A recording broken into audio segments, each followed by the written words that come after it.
France Bleu Gironde, des mots et du vin jusqu'à 13h, José Ruiz.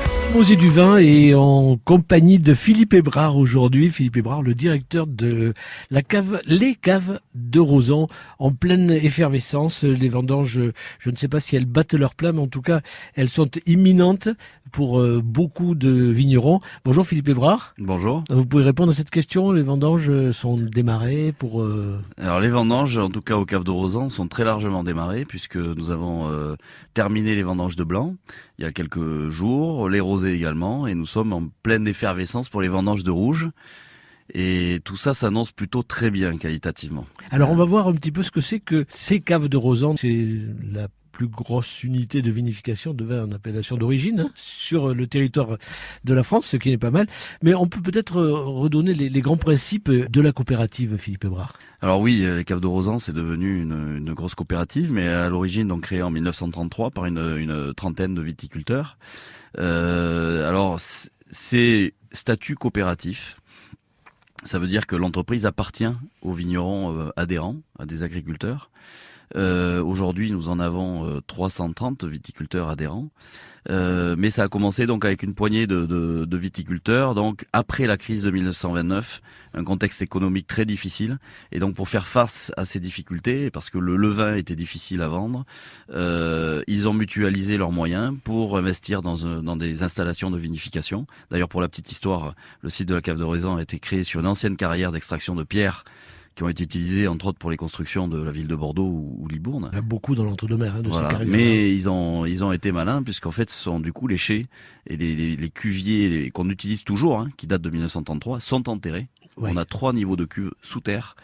Température stable, hygrométrie élevée, idéal pour la conservation des vins. Un site parfait. Et vous allez fêter donc l'année prochaine votre 10e millésime vinifié, puisque ça fait... Alors moi en tant que directeur, oui, tout à fait. J'ai commencé en janvier 2009 et donc ça sera là, je suis en train de vinifier mon 10e millésime. Les caves de Rozan qui produisent chaque année 27 millions de bouteilles, c'est considérable. Ça vous place, on a dit, en tête des caves coopératives de France. Alors, c'est le site de Rozan qui est le plus gros site de vinification de vins d'appellation d'origine contrôlée et donc a fortiori de Bordeaux. Après, au niveau coopérative, vous avez d'autres structures qui sont le regroupement de plusieurs coopératives et qui, au total, au global, peuvent être un peu plus gros que nous, et encore, ça se joue à quelques dizaines ou centaines d'hectares. Mais en tout cas, on fait partie des poids lourds, et notamment dans l'appellation Bordeaux, puisque nous sommes situés dans l'entre-deux-mers et nous produisons exclusivement des vins d'appellation Bordeaux.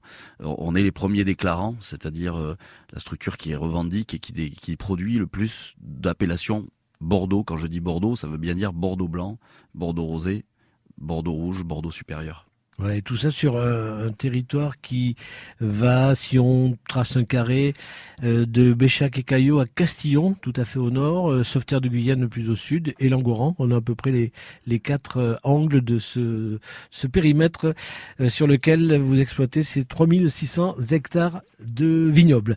Exactement. Philippe Hébrard, notre invité aujourd'hui dans ces mots et du vin, et dans un petit moment, nous allons nous retrouver pour évoquer ce modèle coopératif. Coopérative depuis 1933, l'année de naissance des coopératives. Un modèle coopératif qui est perçu de manière différente selon les adhérents, bien sûr, mais aussi du côté des consommateurs. Et peut-être que historiquement, cette image de coopérative n'a pas toujours été la plus brillante. Les temps changent.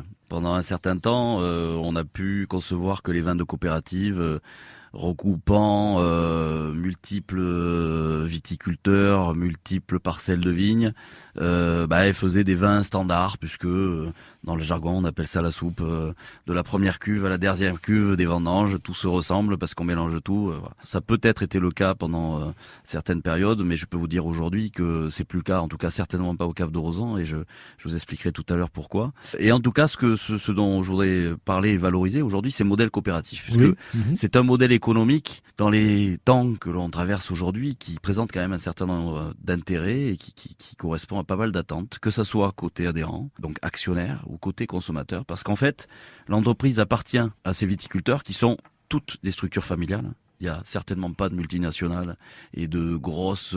Zaza. Oui, pas de zinzin en entre-deux-mers. Zaza pour les investisseurs institutionnels. Exactement. Et pas de première richesse de France. mais vraiment des agriculteurs, des familles d'agriculteurs qui vivent sur notre territoire. On rappelle, ils sont 330, vous avez raison. Voilà, exactement. Vous rajoutez à ça nos salariés, on a un impact sociétal sur notre secteur qui est très important. Donc ils sont actionnaires de leur propre, voilà, ils fournissent les raisins à leur propre entreprise, ils sont propriétaires des installations de la cave. Une coopérative ne fait pas de résultat. Chiffre d'affaires, moins les charges de la coopérative, tout le reste est redistribué aux adhérents. Donc pas de résultat dans une coopérative. Le consommateur, il comprend bien, il n'y a pas d'intermédiaire, l'argent va directement dans la poche des viticulteurs, dans le système coopératif. Et l'adhérent le comprend aussi, naturellement. Et l'adhérent, bien évidemment, le comprend. Alors pendant longtemps, un reproche aussi fait aux coopératives, c'était la lenteur des décisions, parce que ça peut être un reproche, mais c'est aussi un gros avantage, cette gouvernance participative. Oui, parce que il y a les années où tout va bien et on aimerait bien gagner plus, mais celles où ça va mal, on est bien content de se mettre sous le parapluie. Exactement, on mutualise les moyens, on répartit la charge d'investissement pour les installations, les compétences, c'est-à-dire être capable de payer des compétences, des commerciaux, des dirigeants qui connaissent bien le marché, qui sont capables d'analyser le marché, d'orienter la stratégie de l'entreprise. Aujourd'hui, en coopérative, il y a une gouvernance participative. Un homme, une voix. Qu'on ait 70 hectares ou 30 arts, à l'Assemblée Générale, c'est le même voix. On élit un conseil d'administration. J'ai 40 administrateurs à la cave qui vont piloter, valider la stratégie de l'entreprise. J'ai 12 conseils d'administration par an. Je vois mes administrateurs une fois par mois. On va parler investissement, on va parler stratégie commerciale, on va parler qualité, on va parler RSE, tout ce qui va être stratégie de notre entreprise. Des caves qui produisent 27 millions de bouteilles chaque année. Pourtant, cette quantité de vin n'est pas d'un seul tenant. Il est nécessaire de répondre aux attentes des consommateurs et ils sont nombreux. Donc, vous avez développé une capacité à répondre à ces demandes sur ce que vous définissez comme un profil produit. Exactement. Alors je prenais l'image tout à l'heure de ce qu'on appelle la soupe, ou en tout cas de la première cuve à la dernière cuve qui se ressemblent. Ouais. Mais aujourd'hui, au Cave de Rozan, on fait tout sauf ça. En fait, on va multiplier les sélections différentes. Et tout notre travail va être de faire le lien entre le potentiel d'un terroir avec le travail du vigneron et les attentes des consommateurs. Donc on a une partie de travail qui va être d'identifier les attentes des consommateurs et c'est là où il est important pour une structure comme la nôtre d'être présent dans le monde entier. Le Cave de Rozan vend du vin dans 40 pays en dehors de la France. En France, on est présent en distribution, on est présent en restauration, on est présent chez des cavistes, on est présent chez nos propres magasins. On a beaucoup d'animations où les vignerons sont en contact avec les particuliers. On a la récréation gourmande deuxième dimanche de juin, on a la Ronde des Caves là dans le 3, 4, 5 octobre où vous pouvez venir porte ouverte, venir déguster et rencontrer les vignerons. Tout ça, ça nous permet de comprendre, d'écouter le consommateur, qu'il soit français, qu'il soit chinois, qu'il soit américain. La nature est bien faite, ils attendent pas tous le même type de vin. Ils vont avoir des attentes différentes selon leur maturité, selon leur culture. Et donc notre rôle au Cave de Rozan, c'est d'arriver à identifier les potentiels qualitatifs dans chacune des parcelles, de les convoquer, la date optimale pour exprimer ce potentiel, de les convoquer ensemble pour pouvoir remplir des cuves entières avec le même profil, d'adapter le process de vinification qui va permettre de valoriser ce potentiel-là, d'obtenir un vin avec une forte expression qui va correspondre à chaque attente du marché. Voilà, et c'est ce que vous appelez donc le profil produit, ce qui veut dire que le consommateur ne va pas forcément retrouver un vin sur lequel est bien indiqué Cave de Rozan, mais ça figure quand même toujours, cette appellation, pas forcément. Dans les produits de la Cave de Rozan, vous allez avoir vraiment des typicités très différentes. Vous allez avoir des châteaux, on est capable de vinifier séparément certains châteaux, les plus grosses propriétés. Et il n'y aura pas marqué mise en bouteille au château du coup. Il y aura marqué mise en bouteille à la propriété, puisque la coopérative appartient à la propriété, aux viticulteurs. Petite nuance à connaître. Voilà, exactement. Et mais là, pour le coup, le château, il va avoir l'expression de son terroir. Il va avoir donc un profil qualité, profil aromatique, nous on appelle ça dans le jargon, propre à son terroir et à son travail. Et ça, c'est quelque chose qui vous permet justement de faire en sorte que sur ces 27 millions de bouteilles, 5 millions sont commercialisés sous le nom propre de Cave de Rozan. Alors oui, mais même les vins qui partent de chez nous en vrac, qui vont être ensuite conditionnés par des négociants ou des clients conditionneurs, ils vont chercher chez nous des profils qualité très particuliers. En blanc, on va avoir des profils asperges, des profils buis, des profils pamplemousse, des profils litchi. Voilà, ça ce sont des expressions de terroir que nos clients vont venir chercher chez nous. Voilà, ça c'est la démarche qualité, on va dire, de ces caves de Rozan. On vous retrouve dans un instant, Philippe Évrard. On parlera de votre engagement en direction de la responsabilité sociétale de l'entreprise. Philippe Évrard qui dirige les caves de Rozan, qui se sont engagés dans un parcours qui s'appelle la RSE, la responsabilité sociétale de l'entreprise. Alors, qu'est-ce que ça implique pour déjà le consommateur? Est-ce qu'il va le consommateur trouver sur l'étiquette du vin un logo signalant cette démarche particulière des caves? Alors oui, le consommateur va ou peut trouver selon les produits des logos qui vont lui parler plus ou moins, mais on sait très bien aujourd'hui que le consommateur est tout à fait capable avec les smartphones d'aller visiter nos sites internet, nos pages Facebook, où il va apprendre énormément de choses sur notre entreprise. Aujourd'hui, ce que je voudrais dire là-dessus, c'est qu'on est attendu bien sûr sur la qualité, mais le consommateur il attend aussi autre chose. Il faut que ça soit bon, mais il faut que ça soit produit de manière responsable. Selon les consommateurs, ça va être aujourd'hui beaucoup la partie environnementale, ça peut être la partie sociale aussi, comment sont traités les salariés, comment on prend en compte leur sécurité, l'égalité, hommes-femmes dans les entreprises, la prise en compte de salariés handicapés par exemple, de choses comme ça. Ce sont des thématiques sur lesquelles nous avons fortement travaillé, parce qu'on y croit et puis parce qu'aujourd'hui il y a clairement des attentes des consommateurs au-delà de la qualité du produit. Il faut que le producteur soit responsable et que le consommateur puisse trouver ses valeurs derrière. Donc je vous invite à aller sur nos sites internet, je vous invite à nous rendre visite, on en parlera tout à l'heure, on a des lieux comme le parcours biodiversité qui sont vraiment très bien pour ça. Oui. Voilà. C'est disponible sur nos sites internet. On a fait beaucoup de réalisations environnementales, sociales, sociétales qui se traduisent par une reconnaissance. Aujourd'hui, la cave de Rozan, on a le niveau exemplaire de l'évaluation RSE. On est la seule coopérative à Bordeaux à l'avoir et on a clairement une longueur d'avance et on est moteur. C'est reconnu par l'extérieur, mais on entraîne aussi les autres viticulteurs à aller dans ce sens-là. Et je crois que c'est bon pour la viticulture et pour la viticulture de Bordeaux en particulier. Il y a aussi d'autres démarches comme haute valeur environnementale. Nous avons depuis 2017 15% de notre vignoble qui est en haute valeur environnementale et en 2018 on devrait atteindre les 25 ou 30%. Et nous avons aussi un autre label Agri-Confiance qui mise sur la transparence du travail des viticulteurs avec les engagements qui sont disponibles sur nos sites internet. Vous êtes passé de 20 hectares en bio à 220 hectares aujourd'hui, cette année, et vous allez même produire, pour cette vendange 2018, un vin naturel. C'est la révolution à Rozan ?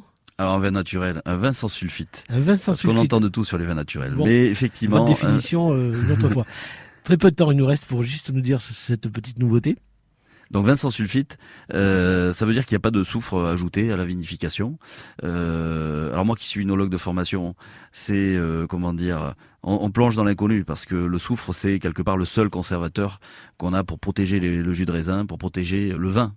C'est vulnérable parce qu'il y a les micro-organismes qui aiment manger le sucre et qui aiment manger l'alcool. Le plus connu étant la bactérie acétique qui va vous faire du vinaigre à partir de vin.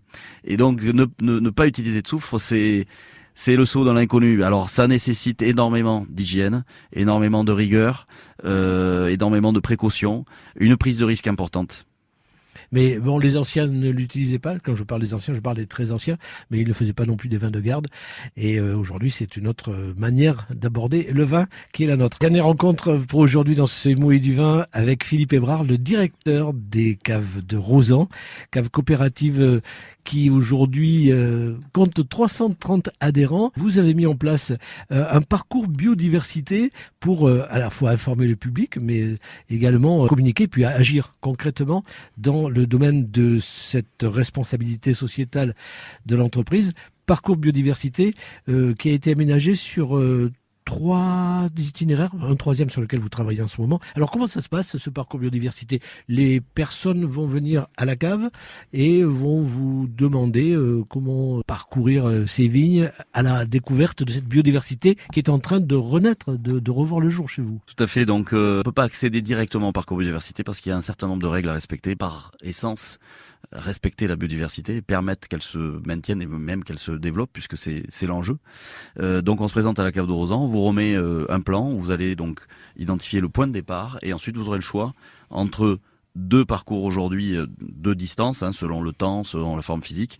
On est en train de préparer un 3e parcours qui accédera à un point d'eau où on pourra observer les oiseaux migrateurs qui sont présents dans nos vignobles, qui est dans nos régions. Et donc à partir de là, vous aurez également des consignes et surtout beaucoup d'informations sur la richesse en biodiversité sur le parcours. Vous allez trouver sur le parcours des panneaux d'information qui vont vous expliquer, qui vont vous illustrer de manière à ce que vous puissiez les reconnaître, les espèces, notamment les espèces remarquables. On a sur ce parcours 106 espèces floristiques et faunistiques remarquables, dont 9 font l'objet d'arrêtés de protection nationaux européens. Il y a eu un gros travail historique sur ce parcours et des vignerons très impliqués. On a 5 vignerons. En fait, c'est une zone de 82 hectares. La moitié est de la vigne, l'autre moitié sont des espaces naturels, bois, prairies, eau, mares. Sur ces 5 adhérents, on en a un en bio, les 4 autres sont en agri-confiance.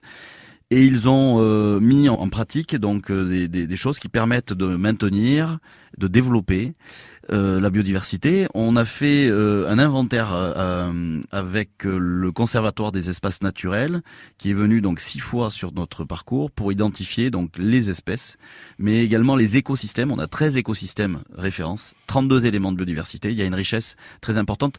Et ce qui est très important pour nous, c'est que ça fasse boule de neige sur nos autres viticulteurs et les autres viticulteurs en dehors des caves de Rozan pour stimuler la biodiversité. Oui, c'est possible de faire de la biodiversité quand on est viticulteur dans l'entre-deux-mers. On pourrait l'étendre à tous les adhérents, c'était un petit peu votre objectif. Exactement, c'est ce qu'on est en train de faire. On est en train de multiplier la réimplantation de haies, l'utilisation de prairies qu'il faut couper à certaines périodes de l'année ou laisser pousser à d'autres périodes pour justement favoriser la biodiversité, les points d'eau, l'enherbement, donc toutes ces pratiques que l'on est en train de généraliser en montrant avec la preuve par l'exemple.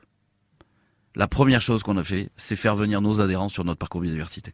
Voilà, et c'est vous peut-être qui nous écoutez qui allez le découvrir, ce parcours biodiversité. Donc il est ouvert toute l'année et pour se renseigner et pour l'entreprendre, direction les caves de Rozan, dont le directeur Philippe Hébrard nous a fait l'amitié d'être notre invité aujourd'hui. Merci Philippe Hébrard.